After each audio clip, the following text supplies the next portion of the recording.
So I will begin with a land acknowledgement, but I'm going to do a little bit of a preamble to get there, so just so you know. And the preamble is about why Lesbian Lives Live and why the archives of lesbian oral testimony. So I'm of a generation where dyke was the trendy word, but lesbian was still a meaningful word. And we now live in this very strange historical moment where the meaning of the word lesbian is changing. And for some people, it signifies an anti-trans stance.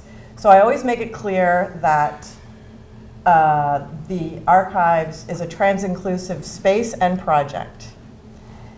But I am a historian of many things, including the lesbian past, and I believe probably most of you here think that women, whether you're trans or cisgender, have a unique experience.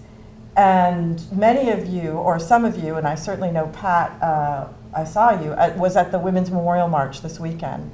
And I think that's a very stark reminder to all of us of how, as women, we have a particular experience that is unique to us. And so for me, this makes highlighting women's experience, again, let me say it one more time, whether you're cisgender or trans, important. So this project is about elevating that voice, right? And doing that work.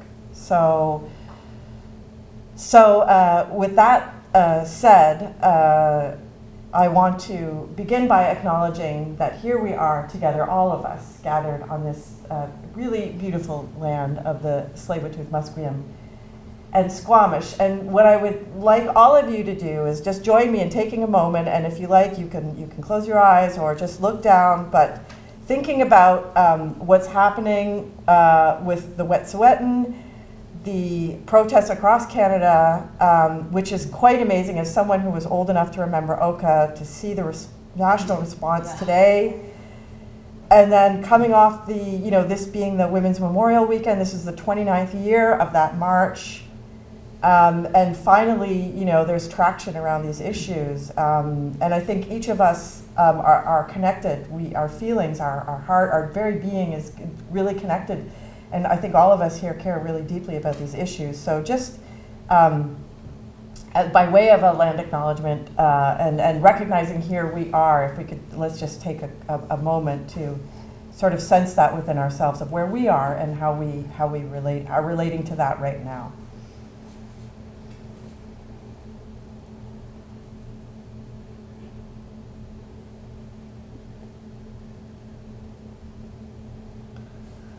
Okay, thank you.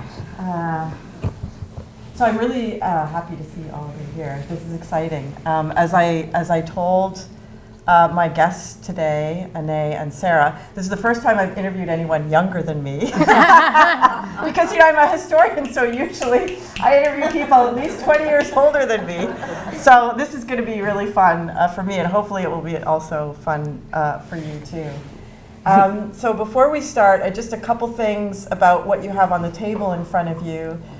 This project is funded by a grant, and so the survey, those of you who've been before will have done it, but I ask you to do it again. This helps me collect quote-unquote data so I can apply for another grant and get more money to keep doing this by saying, look, people like it, it's worthwhile, and so I will get more money. So you can help me. If you think it's worthwhile, then please say so, and you can help me apply for more money to keep this going. And then also with my students, again, some of the women here, Pat, Cynthia, were interviewed by my students last term about being a lesbian in the women's movement, which was very homophobic, and what that was like in the 70s and 80s. And so we're doing an exhibit, and Kirsty, who's in the plaid shirt there, is the lead researcher on that, and we're having, it's going across Canada. The first time it's going to be exhibited is at the City of Vancouver Archives for International Women's Day, so you're all welcome to come to the opening and the reception for that, and then it's going to London, Ontario, Winnipeg, Toronto to the Archives, the national, what used to be called Lesbian Gay Archives, there. So it's very exciting. We're very excited to bring Vancouver history to the rest of the country. Yeah, yay. So, and then lastly, I wanted to say, just remind everybody that the event is being filmed, it's being live streamed, and it will be archived. So what I do is for the first maybe 45 minutes, all engaging conversation, and then we'll take a 10-minute break. And each table has an opportunity to come up with a question they want to ask. So then we come back, and then you get to pose your question. So all of that will be filmed and will be archived. So if you don't want to be on the film, maybe give somebody else the opportunity to ask the question. And then finally, I wanted to thank Sarah Race, who's the videographer, and Kirsty, who helps pull these events together, and as well as Michaela, who's our tireless volunteer, keeping these events going too. So all of you. All right, so very long introduction, and finally here we are. So thank you to both of you for agreeing. I first saw you perform in Funhouse. Fun Home, sorry. That's okay. And so I should formally introduce you. So this is Sara Vickruck and Anais.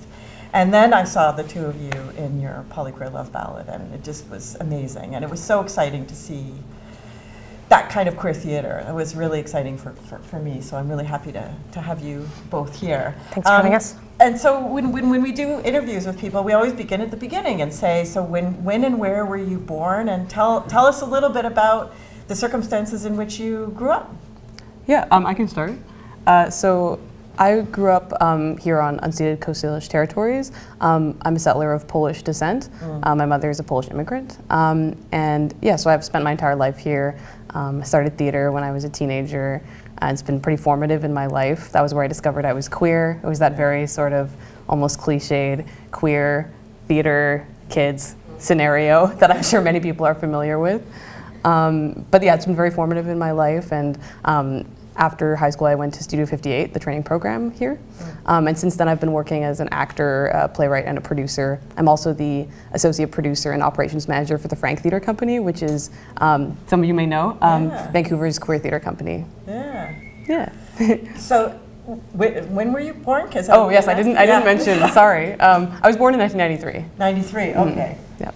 So when you say like that classic experience, so that's very age specific. Yeah. So I think my theater experience was probably quite different. Yeah. So tell us a little bit about that. What was theater school like for you in the early 2000s, I guess, or mid 2000s, or late 2000s? Yeah. So I think what I was referring to was when I was a teenager, I was part of a cohort of young people who were all doing Shakespeare, and a lot of them were folks I think who felt marginalized in other contexts, and so when they came together, a lot of people were queer, and that was actually, I fell in love with the girl playing Lady Macbeth, and that was my first experience with a woman, and she was a very out and open, polyamorous and pansexual woman, even when she was 18 and I was 16, and that was, I think, just a really, it was transformative for me to meet someone who was so self-assured at that age, and understood their sexuality and who they were so well. So that led me to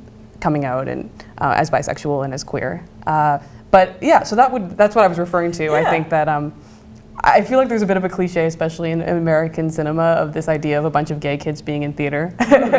So yeah. But it's, you know, as a professor, I have students from all over, right? So Abbotsford to downtown Vancouver. So their experiences can, even in this moment, can be like really, really different, which is why I wanted to know a little bit more about that. I'm just curious that so this first person who you met and got involved with, she was kind of like a role model for you of being out and proud, as we would say. But when you were growing up, did you, or before you met her, did you have other people you could emulate, or you thought, oh, I'm like them, or whether it's someone you knew or someone in pop culture, or? Yeah, well, I was an avid reader. I was bullied and didn't have a lot of friends, so I read a lot of books. And I was also very interested in history, and I particularly had a bit of an obsession with 1920s Berlin and the Weimar Republic. So if anyone knows who Anita Berber was, I was very interested in her. She was a bisexual naked dancer and poet in the Weimar Republic. So she was, even though at the time I didn't know I was bisexual, I think I admired her sexual freedom as well as artistic expression, the way she pushed boundaries culturally. So yeah. Oh, it's amazing. It's like I'm gonna keep going because to me it's just so weird that you had access to that as a teenager. Like, how would my life be different? But it's so cool. I'm very happy for you. So pardon me if I keep gasping. How about for you? Cool. Yeah, like I spent the first 10 years of my life in rural Alberta. Okay. So I was born in 1988, and a small town outside of half an hour outside of Calgary. And then when I was 10, I moved up to live in Edmonton with my dad. My parents were separated by that time. I think I was. My mom was a PK kid, or a pastor's kid. I was a pastor's kid. Lots of my cousins are pastor's kids. I guess like lineage. I mean, Ukrainian is one of the big ones. Is the most cultural influence I have from any particular non-Canadian culture would be Ukrainian. But that's been in my bloodstream, I guess you could say. And I went to church from the time I was very little. And when I moved up to live with my dad was no longer a pastor, and so I went to church a little bit on and off, and then I dove headfirst back into it again when I was later teens. And all through my life I was doing theater, so one of the things I did when I moved to Edmonton was go to a theater high school, and when I left my high school I went straight into a musical theater program, and from there just started acting, and moved to Vancouver, and when I was 20 or 21, and didn't come out until I was 22, 23.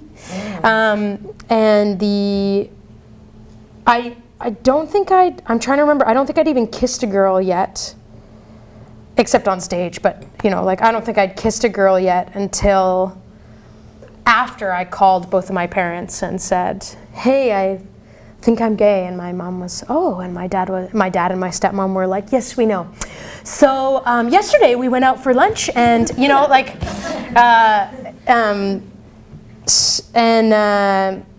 I'm going to answer some of your questions that you asked, Anais, because that's what I'm thinking of now too.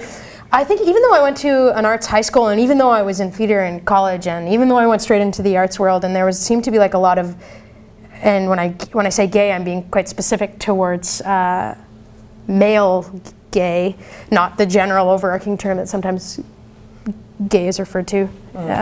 But I knew boys that were, or people who identified as boys that were, all through high school and stuff. But I don't really remember seeing lesbians. I don't remember that being so. When I came out, it's a long story, and if you saw Poly Queer, you see sort of amalgamation idea of what actually happened. Well, tell us a little yeah, bit okay. about So I was when I moved to Vancouver to take more acting training, I was kind of making the choice as to whether to go into being a pastor or a child's minister at that time, or whether I was going to come out to Vancouver and keep acting. And I had made the decision that I was going to stay in Edmonton, and I was going to continue going to this church, which I loved, and I loved the people at it, and it was such a great, positive experience for me. But I called the acting school, the guy at the acting school that I was going to go to, and I emailed him, and I said, hey, I've made the decision, I'm going to stay here, I think I'm going to go down this path. And he sent me an email back, and he said, whatever is best for you, Sarah, but I just want to, ask you, are you doing this for you? Or are you doing this for you? And when I got that email, it was I've since had bigger reactions like this, but up until this point in my life, it's the first time I'd had this, I felt like somebody punched me in the gut, and I was just sick. I was just and to me it felt to me it was an indication that I had made the wrong choice, that the choice I made was not good, because it was all of a sudden, immediately, it was like constricting me. And so I went back to the church and was like, I'm sorry, I'm not going to, do all the things that I said I was going to do, and I'm going to move to Vancouver, and this is the choice today. And so even at that point, I don't think that it was conscious for me necessarily, but I knew that I needed to get out. I needed to leave the community I was in. I needed to leave the church I was in, because who I was someone who wanted to be the best version of myself, which is highly influenced by what other people would think is the best version of me. And I loved God, and I loved being part of that community, and I loved all that stuff. So subconsciously, I knew if I stayed, I wouldn't come out. And so I moved to Vancouver, and a few years later came out. And and when I look back on my life, and why for my dad and my stepmom it was very clear that I was gay, or no, I'm using gay to refer to myself, so there we go, but was queer or lesbian, is because like those were the relationships that I would come home at night and talk about them and couldn't stop talking about, like how I did this with my friend that day. And like there was this incident in grade 4. There was this girl that I'd made best friends with, and this new girl came into the school and was sort of like, I don't know if she'd really done in my head, it was, or like in my experience at that time, was like had like edged me out of the group. And so I was in one lunchtime, I was in the room with my teacher bawling because I was so sad about this girl that I thought was better friends with somebody else now. And I wrote a book of poetry and a song for one of my best friends for their birthday when I was like 13. It's like all this stuff, and I never really had a boyfriend. Like there were some guys that I dated. One guy I dated when I was 18, and another one at another time or whatever. But I'd never really had a boyfriend, which doesn't mean you're not, you don't straight or you don't like guys. But for me, it was just very telling, I think. Yeah. So the term, it's interesting to me that the term coming out is still meaningful. Like you felt it was and you're nodding your head. So for both of you, there was a moment of like a coming out. Yeah, and it didn't happen. I mean, for me, I came out to my parents right away, but there were some family members I didn't come out to. I mean, there's some, like distantly related family members that I don't think know or still don't know. And my best friends who were in the church were probably two of the last people for me to come out to. And they are my best friends in a lot of senses of the word, but there was just more of a worry around how our relationships would be affected. So, yeah. Yeah, I think coming out has a couple of different meanings for me. I think one of them is that as someone who's bisexual, I think that people who are sexually fluid experience a lot of erasure, even in queer communities. So there's almost a constant process of coming out, of someone perhaps assuming how you are based on who you are with at any given moment, and you having to clarify how you experience sexual attraction. So there's that aspect of it. But I also think, so my family's from Poland, which is a place that has a very homophobic government at the moment. And there's still a very prevalent Catholicism there, which is steeped in homophobia for many folks there. And so I think my mom, I'm very lucky, is someone who's always considered herself very much, she's always been challenging normative ways of doing things, even when she was growing up in a very Catholic culture. So she's been understanding of who I am. But I'm also very cognizant that I think coming out has a different, it's a very Western concept, this idea of coming out. And I think there's a lot of places in the world where people's relationship to that term can be different. And I don't necessarily consider it something that's, I guess, crucial to being queer. I think it looks different for everyone and might not even have any significance for certain folks because of that.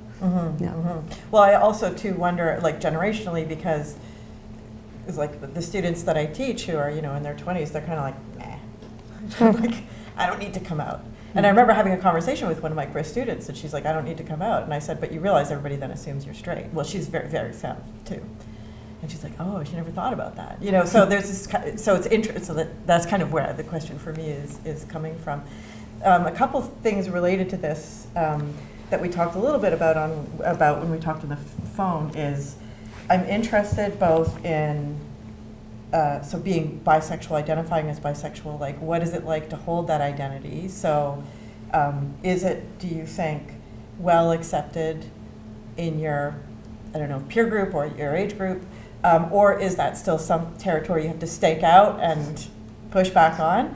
And then also, it seems to me, looking again at people in their 20s, that so much of this process is also about gender identity.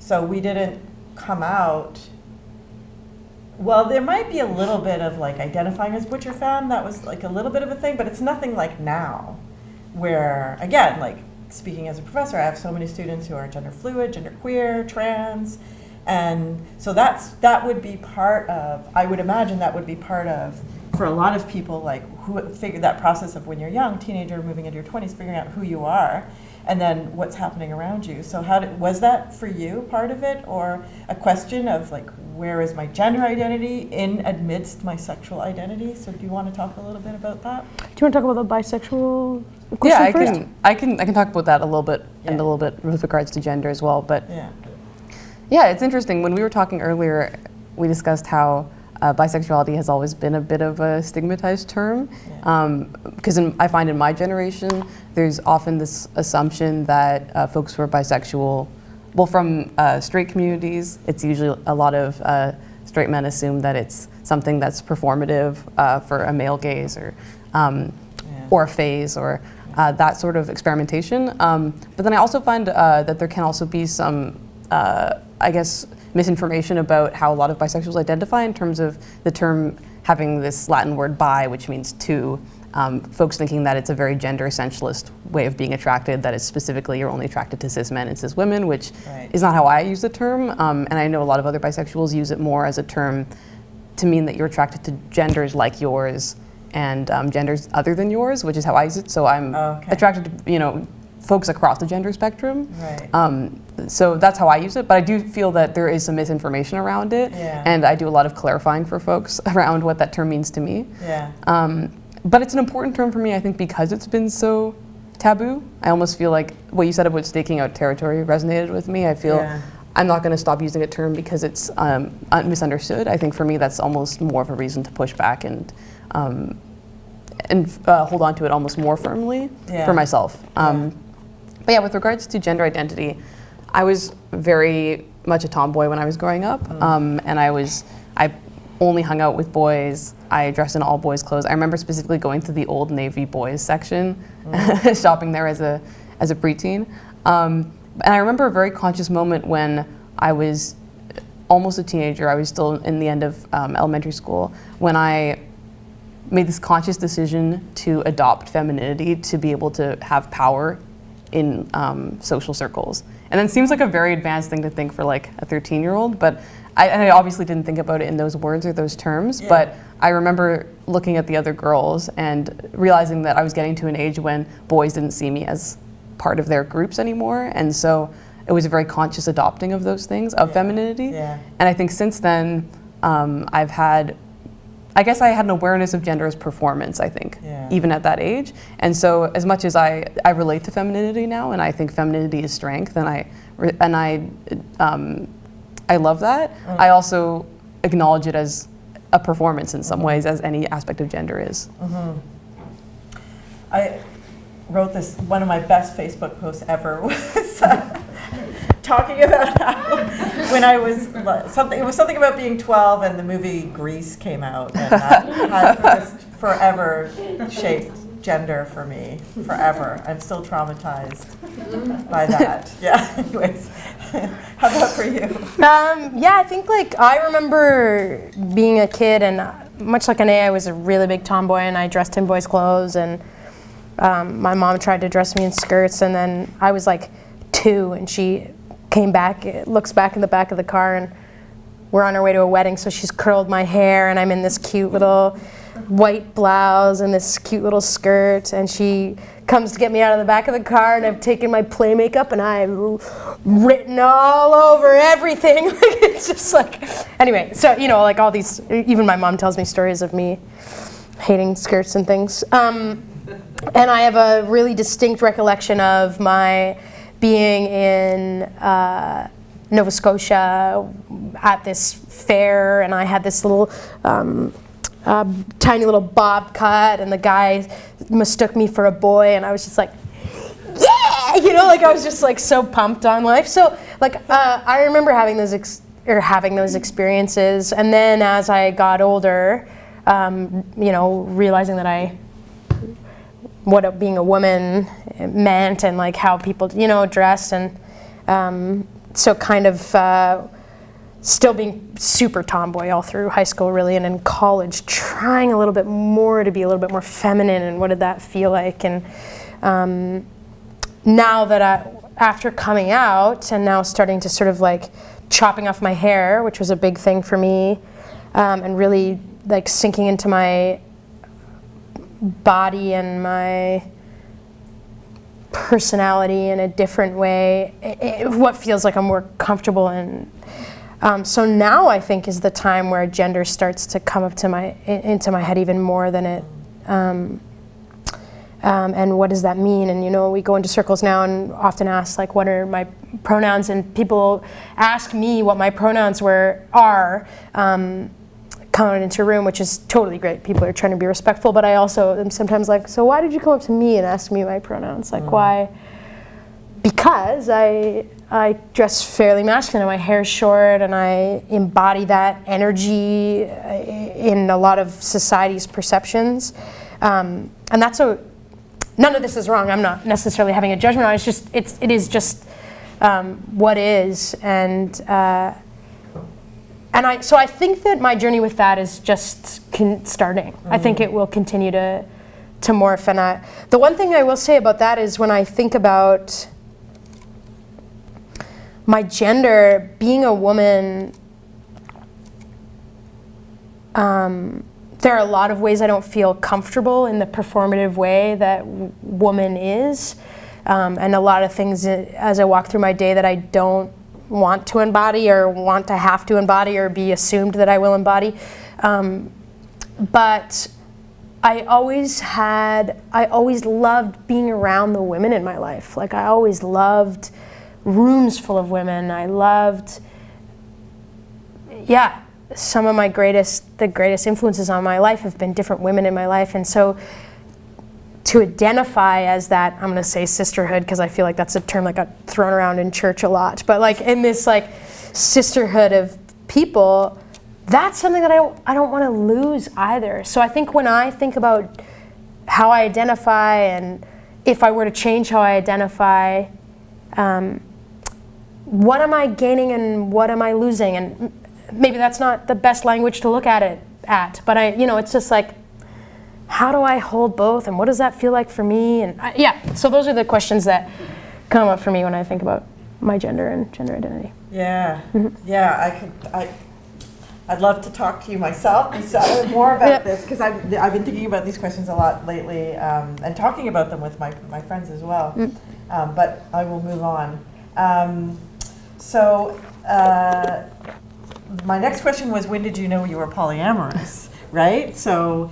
And then maybe we could, and then I want to segue into, because my eyes on the time here, the piece that you worked. So maybe I'll put it to both of you. So the piece that you produced, now I got the order wrong before. So Poly Queer Love Ballad, you got it. Yep. Poly Queer Love Ballad, was about a fantastic piece. So if it ever gets staged again in Vancouver, you should definitely see it. It was just wonderful. But it was about this conflict, right, between the two of you. So you're polyamorous. So it was based on your actual relationships at the time you were together.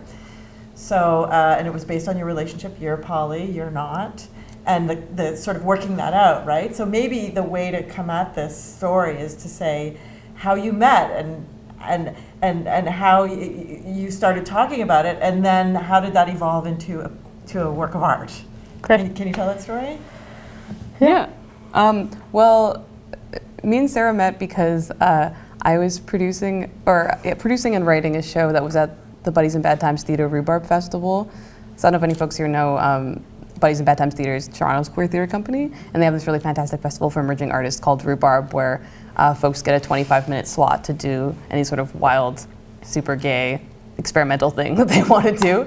And it's a really great opportunity. They were really generous and funded our flights and gave us artist fees, and it was really fantastic. Wow. And we were doing this show that I'd written about porn, actually. But it was specifically about, I don't know if anyone's familiar with what happened with regards to the porn star James Dean, not to be confused with James Dean, but who was accused of sexually assaulting multiple porn stars, some of whom were his partners.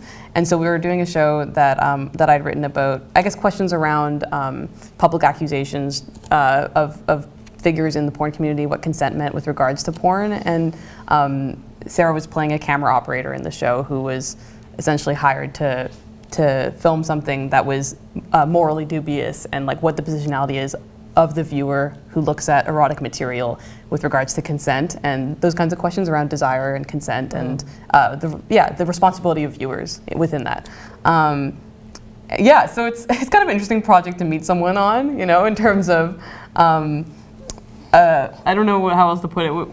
Can you elaborate at all on the experience? Or I want to get more to how the relationship happened. Maybe I'm getting dragged not down that by the show other things. wasn't cool, but I think our show's cooler. I think we met on that show, and I think, we liked each other. So what do you do? And we went through.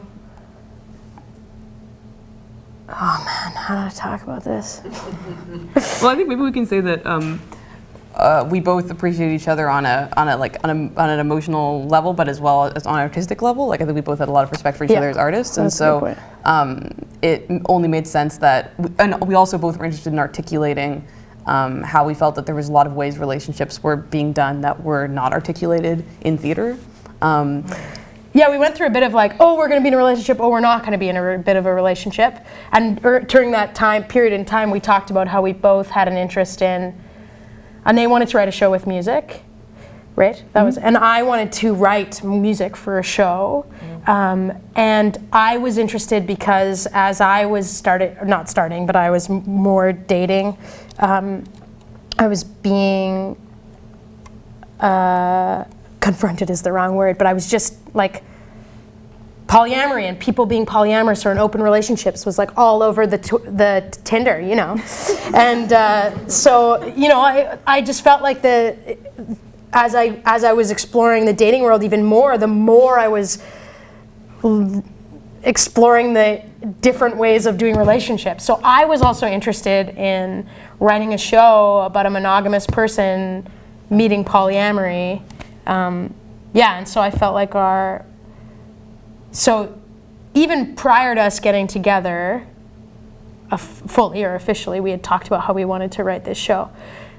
And then, we just, when you're around each other enough, whatever, and you care about each other, so it just, And I think it was important for us always that the show didn't, that was a balance in terms of how it represented both perspectives on relationships and never condoned one while discrediting the other.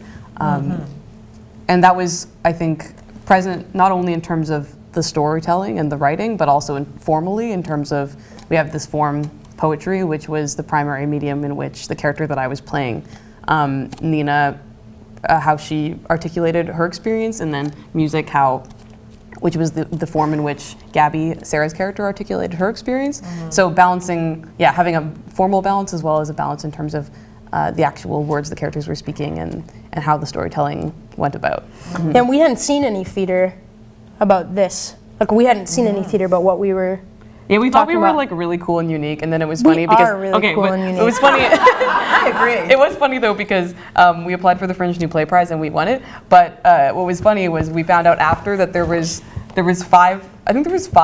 almost five other plays that had applied that all were about non-monogamy. Well, no, they had elements. They had elements of poly. Ours was the only it was just funny because we're we're so special, and then it was no. But you were having the conversation that so many people, I imagine, are having, right? Is this must be very common. So the plot is Nina and Gabby meet at a poetry slam / open mic. I think it's an open mic now, but At Café de Soleil. at Café de Soleil, and they On the drive. one of them is bisexual, polyamorous, and one of them is lesbian, typically monogamous. And so they meet and then they navigate falling in love and the relationship that ensues through poetry and music. Yeah, and I did like a lot of I used a looper and some different types of sounds and really cool instruments and stuff to kind of create the soundscape of the show. What did you learn about yourselves in the process of making that? Oh yeah, well that's a really good question. I remember I had a mentorship session with a queer non-monogamous poet, Jillian Christmas, who some of you maybe know. And yeah, she's really fantastic. And I remember I was at a bit of a writing block, or I was a bit stumped with some of what I was writing. And I might actually get emotional talking about this. But she basically said that she sensed a lot of shame in my writing about how I was talking about non-monogamy. So that I was trying to stay on a very surface level, only engaging with the sexuality of it and not the emotions of it or the vulnerability of it, because I was afraid and I had shame. And that was a huge lesson for me, to be honest. And the show really changed that point. It got a lot more, I think, vulnerable and a lot more emotional and a lot more, I allowed myself to be more overtly, I guess, romantic and express myself in a way that I think in the past I had distanced myself from, because I had shame around it. And was it like sexual shame as one? I don't want to. That's what I would assume. Like it's a. No, actually, but is it, it wasn't that at all. No, Actually, for me, in what fact, I was it? very comfortable with being very sexual. It was Yeah. more. It was actually more of an emotional shame. So it was about. I would say, for me, I had felt in the past that the only way I could have multiple relationships was if they were all casual and I was not very emotionally engaged, because that was I feel that there's a version of non-monogamy that's sort of accepted, which is that you're casually dating, and so you can just kind of not be super involved with people and see people, but again, not ever. Once you get to a certain point in a relationship, suddenly it becomes something else, and I guess there's this imposition that at some point you need to cut everyone else off and be monogamous if things get too serious. Right. And so I think in the past I had thought that was how I had to go about things, because that was the accepted norm. And I hadn't really plumbed the depths of what it meant for me to have multiple emotional connections or connect on a deeper level to that, and dig through some of the shame I had around that. Huh. Yeah. How about for you, Sarah? Sorry, your initial question was, what did I discover? What did I discover about myself? Through the process? And are we talking about the play? Yeah. Yeah. Cool. Well, I mean, lots. It was artistic stretching. It was emotionally stretching. Like it was capacities of experience that I was trying to experience and hold in the play at the same time. And what did I learn?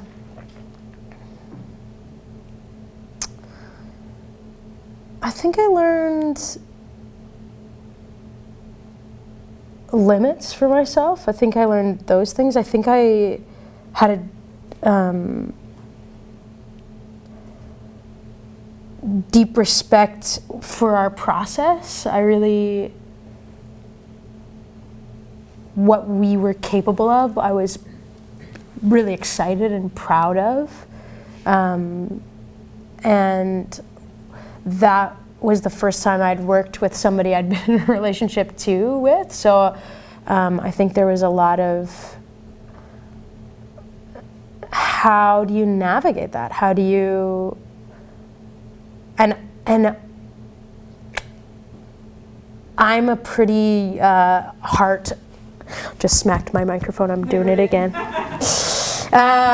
Just a pretty forward person, I think, like a pretty emotional forward person. So also, like, how do you separate those things from each other? I don't know if I was always successful or not either, but how to take care of yourself, and I don't know that I learned these things yet. I just think that they were questions that were being explored while I was doing it, like how do you take care of yourself and the person you're with, and this show baby that you're creating at the same time. How do you take care of all those things at the same time?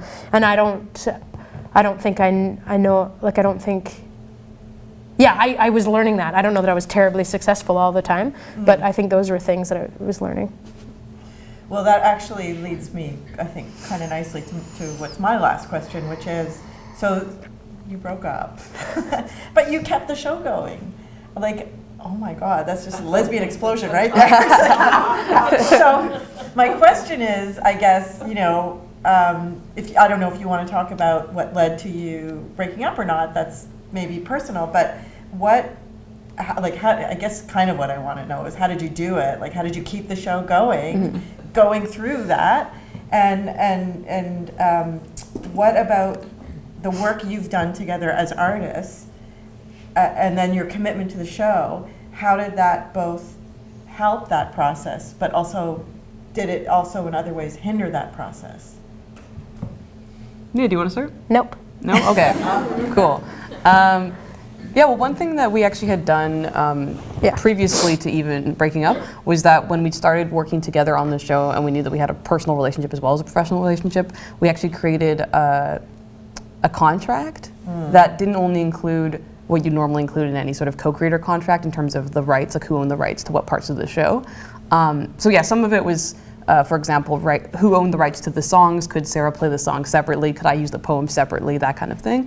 But there was also a part of it that was protocols for how we would treat each other in the room when we were professionals versus how we treated each other when we were outside of it in relationship. How to not bring personal disagreements into the room, that kind of thing. So we were very particular, and this is the one of the things I've always really appreciated, I think, about non-monogamy is people are really into rules. Not necessarily rules, I don't even know I like that term, but they're into agreements, right? Like really like breaking things down, talking about things. And I think, having that practice even before we broke up, but just having a practice of like how can we really respect each other's boundaries and make it a safe space for creation and a separate space from the relationship was actually really positive. And then when we broke up, we went back to that document and altered it in ways so we could honor where we were both at in terms of dealing with the breakup, as well as honoring like a level of respect as creators too.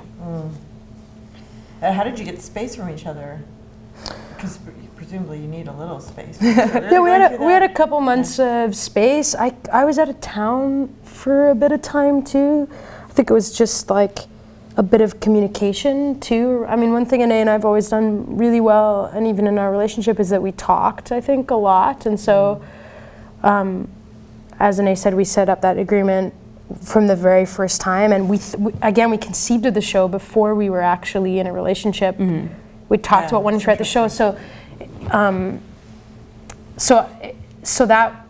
that had always been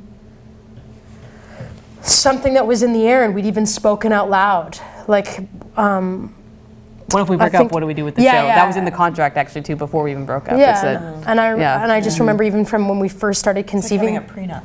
Basically, basically that's what it was. And we surrounded ourselves with.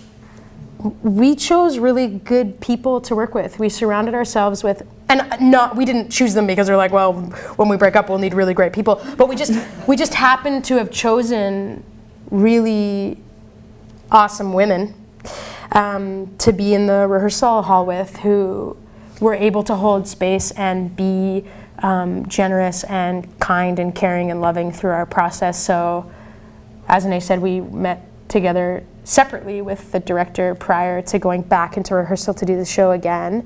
And with the director, we talked about what we needed. And we had, I can't remember how much longer before that, we had sort of talked about a few things too, but we also had somebody else looped into the process to help us talk through those things. And you asked another question about, shoot, I lost it, but you had another question on... Just did it help, or in what ways did it help and what ways did it hinder? Well, I think... the process, like this artistic work that you have together, in what ways did the work you did in your relationship help and hinder the break? No, I've had that backwards. Well, you remember better. I think question. I do. Yeah. I mean, there's so many things I could say there, but I think what I will say is that I think something I had to grapple with as a performer was embodying a past version of myself every night, which was really strange. Even though so some of the opinions about non-monogamy expressed in the show by that character are not what I believe anymore. I touched my flippin' mic again. Of one, just so we understand? There's this whole premise, or one of the conversations in the show is about how the character I play, Nina, has a difference in terms of how she experiences jealousy with female or non-binary partners and male partners, and for me, actually, when I was dating and experiencing more things after I wrote that, I realized that a lot of my insecurities were actually based on some of my needs being met and had nothing to do with gender. And at the time, I'd thought that they were specifically related to gender. Right. And so I look back on that now and I go, oh, that's a really diminishing or reductive way of looking at things, and is it kind of gender essentialist and problematic? And I have this whole fucking thing in my head about it. So it's interesting to look back to embody often some of the mistakes you've made in a relationship as an actor, to go on stage, embody those things, and try to not judge them, but just live in the naivete or the innocence, the vulnerability of a past self, and not comment in any way on it. Right? It's very, and it seems very challenging, and it was challenging, but I also think it was very healing for me, actually, in some interesting ways, because it forced me to reconcile with that part of me and honor that part of me instead of hating myself for it. Yeah. Mm-hmm. Yeah. How about? Yeah, I think much like Anais said, it's an experience that you've created that is the past, and you're going back into it every night. And I think it's interesting to re-engage with someone that you have so much history and depth of love and emotion for, and now be in a different space. I, as a human, feel a need to. Protect isn't always the word, but shield? Well, snuggle was what I was going for. And care for and take care of the person I'm with, and so to enter back into that space and know that we're not in that, not that we don't care about each other, but it's not the same anymore, and to have to make sure that I reminded myself of that for both of our sakes, and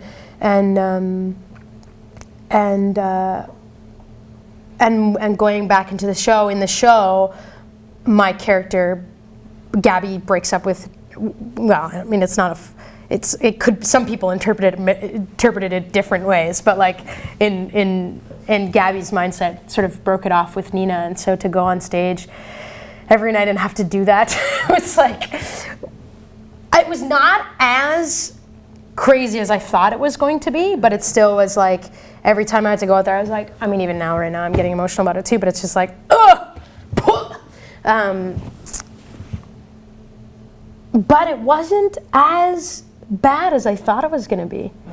I got on the other side, I was like, okay, I don't feel like I'm crumbling emotionally every time I leave, the show ends. So, okay, that's okay. I did okay. Yeah, I actually felt that in some ways the show was a very safe container for those emotions, for myself at least. Yeah. I felt like it was a structure that held us up. Yeah.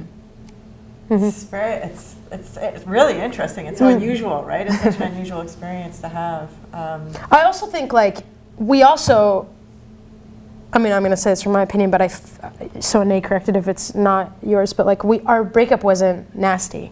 It wasn't I hate you or, there wasn't, it was, so it's not like my parents' breakup. So I think. Say that. So I think it, had that been the case, it probably would have been a much different story. Yeah. I think. But yeah, I don't think like, because I don't have any, I'm not, I like, in our breakup, I didn't have anger that I was holding towards Anais, so it means that like, you know, yeah. I also feel like this is what I found very queer about it was it was the first time I'd been in a breakup where I could actually have said everything I wanted to say to that person. So we broke up, and then what do we need to say? What do we need to talk about? Let's spend all the time talking everything through. That kind of care and consideration I don't think usually happens in breakups. So I think for me, one of the hardest parts of a breakup is not feeling understood at the end of things, not feeling like I've been able to say my piece fully, and I had none of that in this situation, so that helped a lot too. So you've set a high breakup standard. It's because we created a contract. Yeah, I don't know. It's incredibly impressive. Maybe you should write a book about that. Here's the contract, how to do it. I mean, but then you honored the contract. That's the thing, right? Yeah. Like lots of people can create a contract, but to actually honor it is pretty amazing. Okay, so I'm going to stop there. And so now it's your turn. So we're going to take a little break. So as I said at the beginning, each table has the opportunity to ask a question, and then if we have enough time, you can do a follow-up question as well. So the rules in oral history is that the people being asked the questions can always skip a question. They can always say that it's always optional, that their choice to say, oh, I don't really want to answer that question or whatever. But you should, feel free to speak openly, and we encourage that. So I like to just leave and take a little break because, to rest, but you're welcome to stay in here or come out with me if you like. And so we'll reconvene in 10 minutes. So once again, please help yourself to tea and cookies, and we'll see you in 10 minutes. Cool. Thanks. It's a world premiere musical about a sex toy party, which is kind of like a Tupperware party, but for sex toys. And it's written by Sarah Jean, who played the oldest Allison in Fun Home when I was in it at the Arts Club. It's so funny, and it's a bunch of women on stage. It's really fun. Yeah, and I'm doing a show with Théâtre La 16e, which is the Francophone theatre company in Vancouver. So for any folks who are French speakers, but also who aren't, because all the shows are surtitled there. I'm in a show called Le No Show Vancouver, which is it's a hard show to describe because so much of it changes night to night, but it's essentially a show that you arrive and you decide what you want to pay for the show, and it's all about how audiences engage with theater. It's very interactive. There's a lot of improv, and it really asks the difficult questions about why do we make art? Is art still relevant to our society, etc. Yeah. And where is it? And it's happening at Performance Works. Performance Works. Okay, great. Perfect. Thank you. All right, so now it's your turn to be the oral historians and ask your questions. So I just open the floor, and whoever's ready to go first, just jump right in. Hey, I'm being nominated by the rest of my table. So that's great. So if you could say the question, and if you could repeat it so that, we get it. Over the course of performing the play live, how did it change, or how did your relationship to what you're doing change from the first show to the last show? Like, did it change, or had you already hashed that all out in rehearsals? So the question is, within the show, from the very first time we performed it until the end, how did our relationship to the show change? Great. Can I ask a clarifying question? Are you meaning like, did our perception of the content change, or just how did the show change over time? Whatever you want to answer from that, honestly. Okay, great. Awesome. You want to go first? You can go first. I mean, I can go first too, but I just feel like I just talked. Sure. Yeah, that's interesting, because we did do rewrites over the course of the show. So the first time we did it at the Fringe, the version is slightly different than the version we did at Queer Arts Festival. And then even after that, when we went to Edmonton and we went to, it was Queer Arts Festival co-producing with the Frank and Zizi Theatre. When we went to Edmonton for Skirts of Fire, and then when we did in Toronto, there's been subtle adjustments to the show, just in terms of what we felt dramatically worked better. And in terms of just how maybe some of our own opinions about relationships have changed perhaps too. And in terms of how my relationship with the show has changed, I actually think that the last time I did it was I felt the strongest acting I'd done in the show. And I think for me that's partly because I believe that sometimes when we are, as artists, for myself at least, when I'm too close to the content, I don't do my best work.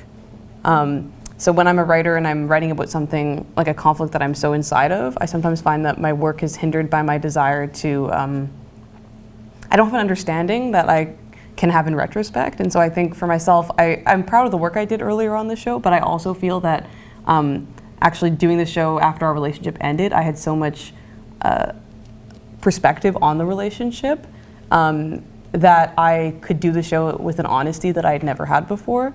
And a groundedness that I hadn't had before. And that was, I think that was huge for me as an actor to learn and to understand. I also think that, I think before when I was inside of the show, I'd only lived 45% to 70% of the journey in the show in real life, right? So what I mean by that is there's the whole ending of the show where they break up, and I had never actually lived that, so that was always a place of unknowing. And then being able to go, okay, now I've lived that, I've lived all of these things, how am I going to approach that then, is a shift for sure. Yeah. Interesting. Yeah, I think similar. I think probably the last time we did it is the best time I did it, because there was just a deeper internal emotional knowledge of things, and you can, when you're not inside of it, you can allow yourself to be a little bit more of an asshole, I think. You know, like you can find the flaws in yourself a little bit easier. One thing I want to say, which isn't quite that question, but it was something that I wanted to say earlier, and something about like when we did the show again and what was the experience around that is like, even though every time we do the show, like I'm reminded by how much people want it and how much people are excited about the content. And when we did it in Toronto, even though I think, like, you know, Anais, as you say before, there's opinions that you don't necessarily agree with anymore, or that you've outgrown or come to a different understanding around. But every time we do the show, we had a mom who used to be a Catholic and their kid is in high school and is, I think, gender fluid too, and bisexual, but I don't fully remember, but was just like, when is this going to go into schools? Kids need to know there's other ways of loving, you know, and like all this kind of stuff. And I was just like, even though we've come to a point maybe where we have different opinions or outgrown or whatever, certain things, the show itself is an experience that is important for people to hear. Yeah. Thank you. No, I haven't. I have a question. And, well, it's so hard to not feel like I have to give a prelude to all of this. One of which is that I'm sorry I haven't seen the show. The other is of which is, you know, coming from some personal experience related to the things I believe the show is about. My question is, what about the heartbreak? What about the heartbreak? What about the heartbreak? Did our hearts break? Yeah. I mean, that's an interesting question. I think an important moment for me in this show is that we don't just end it when the relationship ends. There's almost an epilogue, you could say, where the characters return to Café de Soleil, and we get to see as an audience how they've processed the relationship's ending through their art. So Gabby has written a song and Nina's written a poem. And for me, I think that was an important scene for me, because I see so many queer stories that end tragically and that end on tragic notes. And I think, people are familiar with this trope, I'm sure, this idea of like, things can't end well, or, and for me, I don't want to write stories that only end in sunshines and rainbows, but I also feel like, how do we honor heartbreak? How do we honor pain? How do we honor complexity while maintaining hope? And I think for me, that's where the hope is, and also the processing of the heartbreak exists, is in that final scene when they speak about their experience and how they've learned from it and how they still hold a respect for each other.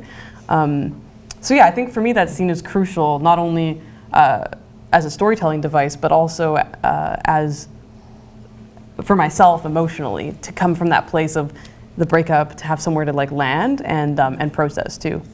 Mm-hmm. Yeah, I don't know what happened. Like, you know, it was there. I had a friend who was like, Sarah, I've been watching you go through something for the past like 3 months, you know, whether I was conscious of it or not, just emotionally. Yeah, so it happened. I'm not necessarily going to talk about it right now, but yeah.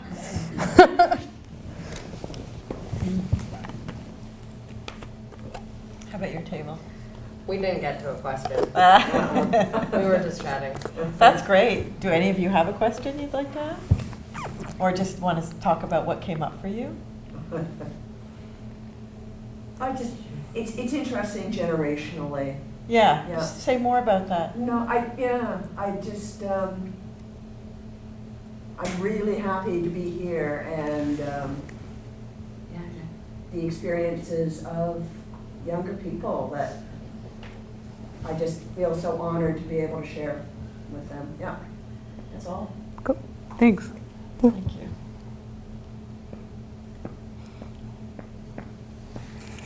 Do you have a question? Or two? I guess we didn't come up with anything. We talked about how interesting you were saying stuff, but Well, what resonated for you? well, I don't know this.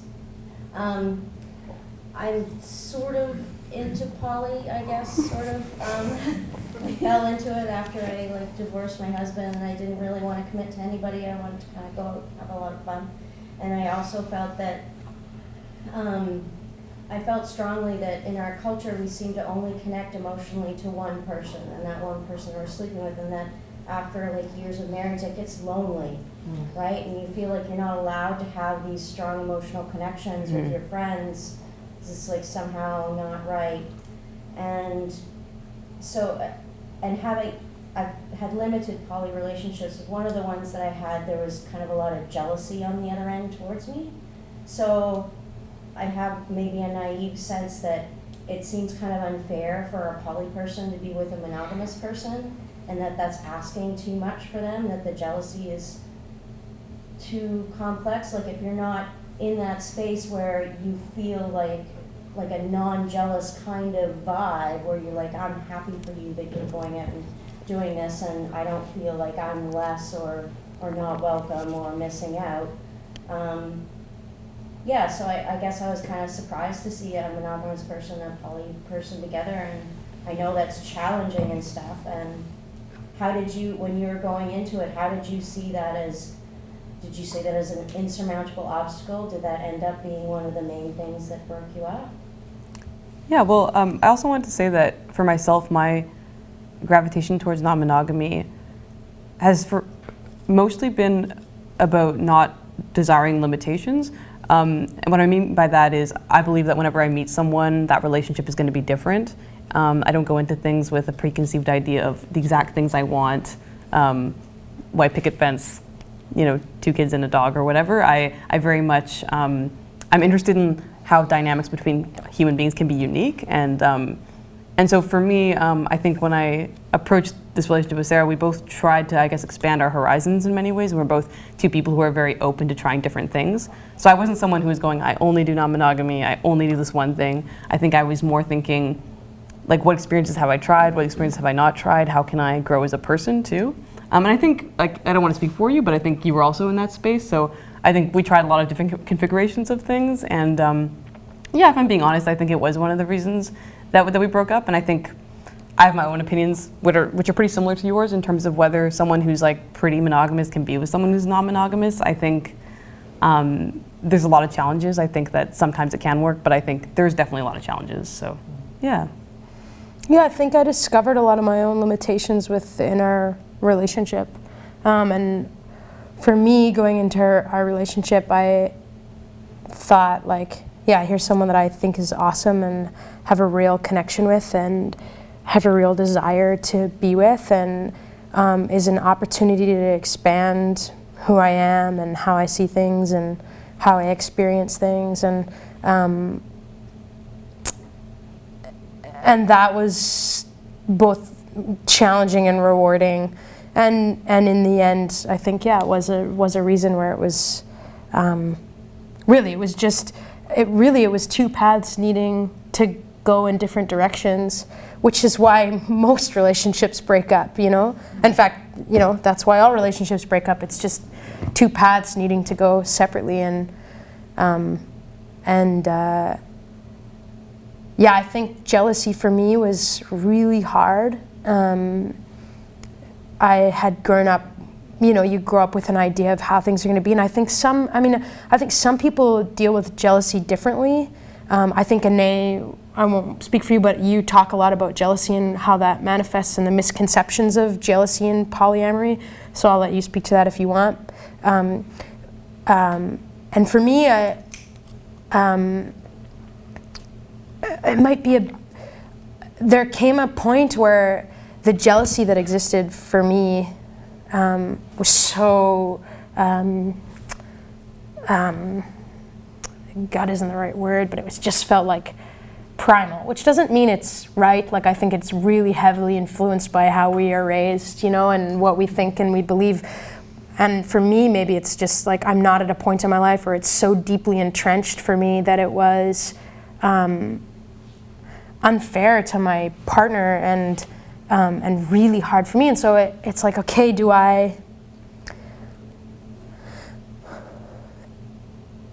could I get over that? Do I want to is that what I want to spend my time focusing on, or not? And that's that is one of the choices around things that I was, I don't necessarily think jealousy is good, and I don't think it's wrong at the same time. And for I think, anyway, that's the way. Where am I going to put my attention and time? Do I want to root that sucker out and just rip him out? Can I even? How much is it nature versus nurture? Anyway, that's some thoughts on what you said. But thanks. No, it's definitely. Thank you for those for sharing your experiences and being so honest and candid. And I think, one of the things that hasn't really come up yet, and I think it's because we're a room of mostly women, I think, is that gay male culture is so different. Like, what is it about being a woman that is unique to those feelings of navigating that? You know what I mean? I think, although I don't know anything. Yeah, I was going to say, we don't have a gay dude in the room. Like, I wonder whether that's just a misconception from the outside, or. Well, so apparently, my one MA student tells me that it's not the normative anymore. So when I was young, it was normative, fairly normative, for gay men to not have expectations of monogamy. Right. But that's no longer the case. And of course, when I came out, it was the beginning of the AIDS crisis. So the AIDS crisis changed a lot. Mm-hmm. But it's also interesting, and this is not relevant to this conversation, but to me, the older generation older than me, monogamy and non-monogamy was a huge conversation because it was very politically contextualized around concepts of ownership. Yes. And then now it's back. But in the 90s, when I came out, we weren't talking about it. It just was, it was a thing out there, but it was not part of lesbian culture. It was not an issue. It just was, not, at least not that I was part of. So it's kind of, as a historian, I'm interested in, I know why it happened in the 70s, but why wasn't it happening in the 90s? And why has it come back now? Because it sounds to me like there isn't a kind of, but correct me, like it's not part of a political context of non-ownership, like non-exclusivity, which was connected back in the day to like capitalism and patriarchy, right? Especially patriarchy, and getting out of this concept of owning another person, right? And which is our aversion to marriage, right? Like to me, I don't know about some of the older women here, but whenever I hear, younger women like say my wife, I just go, like it just makes me vomit. Like, that's a horrible word. How did you use that word? But but the older generation hate the word queer, right? And they get upset when they have that reaction. So it's all these things like they're endlessly fascinating to me. It's my job. I get paid to be fascinated by it. But yeah, I don't know if you have any thoughts about like this political moment, and is there political context for you?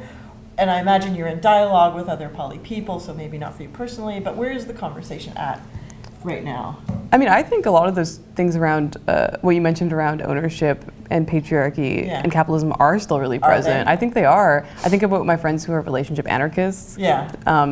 For the folks who don't necessarily are as familiar with the term, and again, I don't identify as that, so I don't want to describe it in a way that isn't completely accurate. But my understanding of it is that it's not. It's really about looking at relationships outside of any sort of hierarchy, and also looking at how relationships that are even non-sexual but can be committed in other ways. So like platonic but very committed relationships, those kinds of things.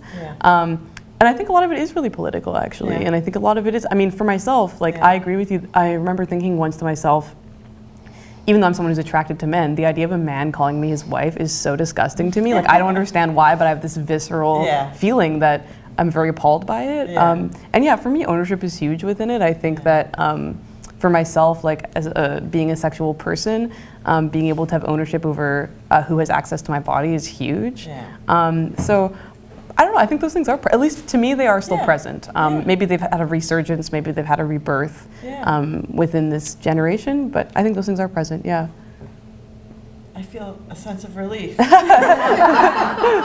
I can say that. I feel like so much of it today is like trying to rework a lot of what maybe didn't work that we've seen like our parents and grandparents like kind of go through in areas of like how, like if you're a parent, if you're like a child of divorce and have a parent who like had an extramarital affair or something like that, and you have that kind of presence like in your mind, you think of ways like we're kind of growing and exploring things that have to do with human attraction, physical attraction, and ways in which we can kind of adapt to taking ourselves out of just like this one perspective of it has to be like this, and like how can we make it work for the long term, and in like exploring polyamory and like exploring relationships like that within yourself can cause you to have happy, successful relationships. I think that's like the goal of what we might be after now, right? Like I think there's more of a prominence now because I feel like there's more acceptance in certain spaces to kind of come and identify yourself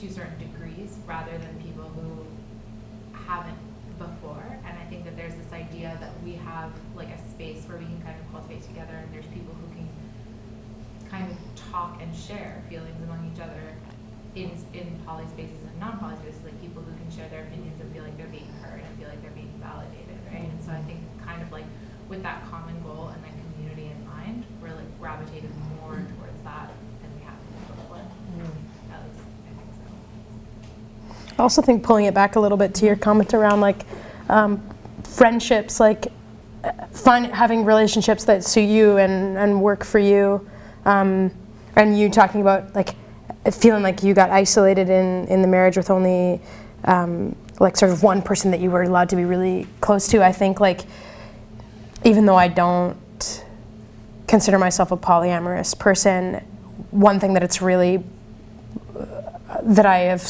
like that it's brought into my world is thinking through a lot of, okay, well, I am a physically affectionate person with other people. I like to have really deep emotional connections with other people. Like, what does that mean? Like, how's that going to function within my life? Even if it's, and when does it become a relationship, and when does it not? And what are the boundaries of that? And even I just read an article, or read a headline. Let's be honest. Read a headline on someone's Facebook post of an article from somewhere about,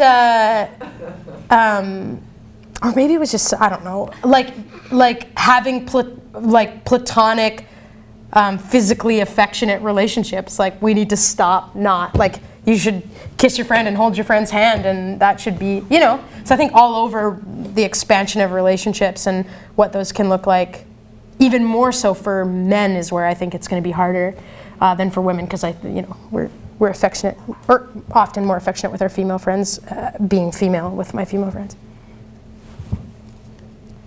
I Right. Yes. Yeah, so like men in the East Indian culture, Yeah. hugging, kissing, it's not a big deal. Yeah. Yeah. That's right. Yeah. Well, I was very encouraged at how easy it was for you to get a grant, and part of that connects, I came out in the 90s, and polyamory wasn't discussed, and when it was used as a reason to not allow marriage equality to happen. And that it's interesting to see how the language does change over time, and as a person who did apply for arts grants and was told, well, we already made a queer story like 1,000 ago, and we have like 10,000 heterosexual stories to go through before we're going to give a grant to another queer one. I found it very encouraging that when you said you applied and got one for this one, that so many other ones are also touching on these themes. So I mean, the tropes that existed where the butch had to die so the femme could be restored to heteronormativity, and then we went screw that, we're dykes, and we didn't get to have, dyke stories because it was in the polyamory. So it's like now it's like what we could have been sort of seeing more in the 90s is we're seeing this now. So that's part of the generational shift. And friendships do seem to overlap, and lesbians especially have a tradition of romantic friendships over time too. So I mean, and a whole community of exes. Well, and I mean, this goes to the question of cultural institutions. So they got funding from Buddies, right? Well, which has, or they have. Can I clarify that a little Yeah, bit? go ahead. So, sorry, I had a previous show that had support from Buddies through the Rhubarb Festival, but this Okay. show had funding through the Canada Council for the Arts, the BC Arts Council, and Okay. support through Play Arts Theatre Centre. Oh, okay, great, thank you. Mhm. Yeah. Yeah. But I'm still going to say, queer cultural institutions are so important.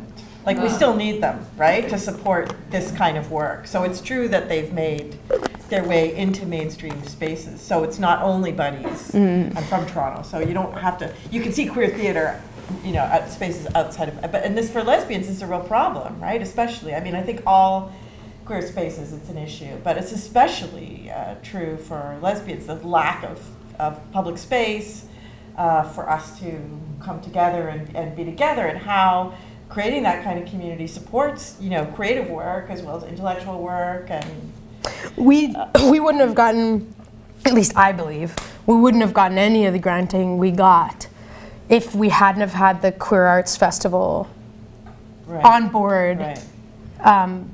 Because we did a short excerpt from our show, one of the songs at their Queer Arts Festival, like the 2 years of, or like 2017 or something like that. We did a little, and then they signed on when we wrote all our grants and said, we are going to produce this show, or we're gonna put it in our season. And because we had a big institution like that behind us, it meant that for a granting body, they look for the feasibility. Is that the word they use? Well, that's only part of the.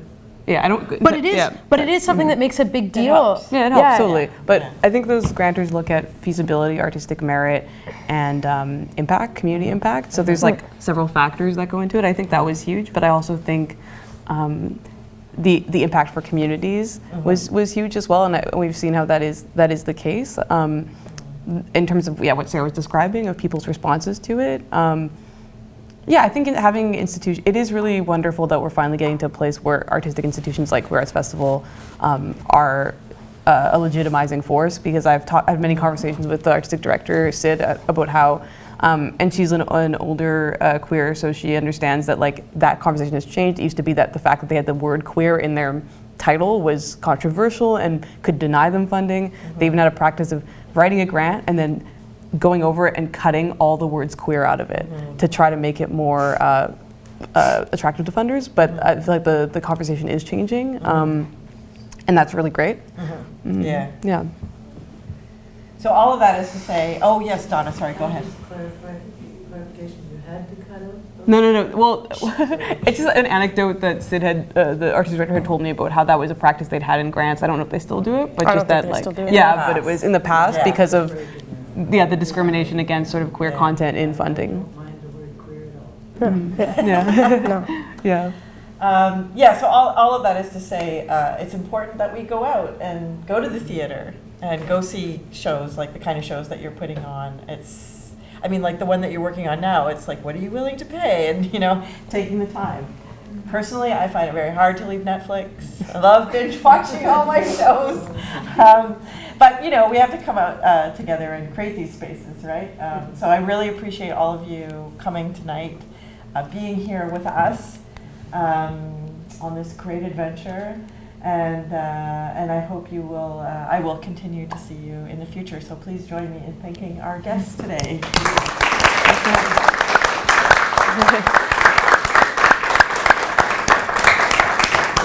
Did you have any parting words? Wisdom or not? Otherwise? No. No? No. Good. No, I just wanted to say thanks for having us here, and yeah, it's really special to be in a space that's so multi-generational as well. That's rare for me. So yeah, thank you all for your interest and for being here. Thanks. Yeah, thank you. Good. Thanks for having us. Thank you. Thank you, everybody. Yeah.